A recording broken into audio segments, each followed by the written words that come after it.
I want you to think of one thing right now. Think of your favorite hobby.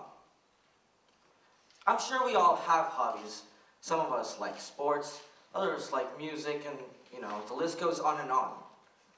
We all have one specific hobby that we like to focus on when we have the time to. And for a long time, my favorite hobby was video games.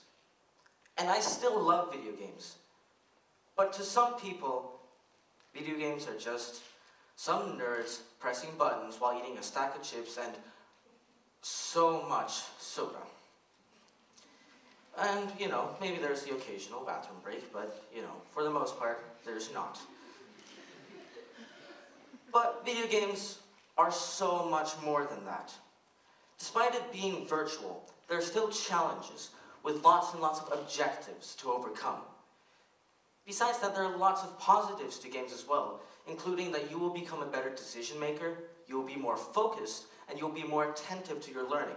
In fact, it will just overall enhance your ability to learn. Video games have also become a massive part of our culture. These games are not just some small bedroom sessions anymore. No, what's actually happened is that this industry has become so enormous that almost half of all Americans are playing regularly, being more than 3 hours a week. And this isn't even taking into account that this is every single age group. Imagine what this percentage will be among the youth. And as I said, video games have also integrated themselves into culture. There are massive gaming competitions for video games such as League of Legends, Counter-Strike, FIFA 18, just to mention a few, where players can earn millions of dollars. In fact, there are currently 18 games where the total prizes collected accounted to over $1 million. So with all these things, it's clear to see that this industry is fantastic for so many people. It allows people to have fun, as well as connect in ways that we've never been able to before. However, the video game industry is flawed. It's dark. The video game industry is manipulative. And it's all because of one thing: gambling. And it's not just normal gambling. It's worse. The biggest gaming companies are doing everything to psychologically manipulate and exploit their players on a regular basis.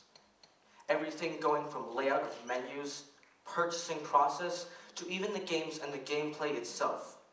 Everything has been carefully manufactured to take advantage of everyone and to try and make them part with their money. To those of you who've played pretty much any large game title, you know what kind of gambling exists in these games. But for anyone else, let me explain this to you. In pretty much any video game, there are some items to collect. This could be guns in shooting games, players in sports games, or cards in virtual card games. Normally, these items are moderately challenging to extremely difficult to get your hands on, especially if you want the best things.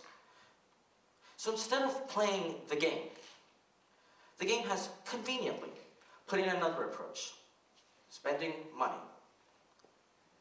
But it's not like you're spending money and then you just get the best things. As fun as that would be for you, you're not just able to do that because that doesn't make business sense for the biggest companies. Instead, they put loot boxes, loot crates, a form of package. Much like trading card packs, you are given a set number of items, completely random, and you have no idea what the odds are of getting these things or what's actually going to be in them. And this is where the manipulation happens. While on its surface it seems somewhat innocent, this is where the game takes advantage of you. And while there are many, and I mean many ways that they do this, I'm going to be talking about 3 today. One of the biggest ways they do this is through virtual currency. Virtual currency is what you use to open loot boxes. Instead of paying real money directly with packs or loot boxes, you spend your money to get virtual currency, which you then use to buy packs. Why do they do this? This is to make it increasingly unclear of how much money you're spending. While spending, let's say, 20,000 virtual points seems completely fine and valuable, the reality is that you've just spent over 100 euros without batting an eye. They take this even further by giving you obscure exchange rates. For example, let's say each loot box will cost you 300 points. However, the only way you can get points is buying 7,000 at a time. This means that if you spend all of them, you will have 100 left. But you don't want to have 100 left because that's 100 you're not going to spend. So you buy 3 times 7,000 in order to be able to spend all of your money. And you've just accidentally spent 3 times as much as you originally wanted to.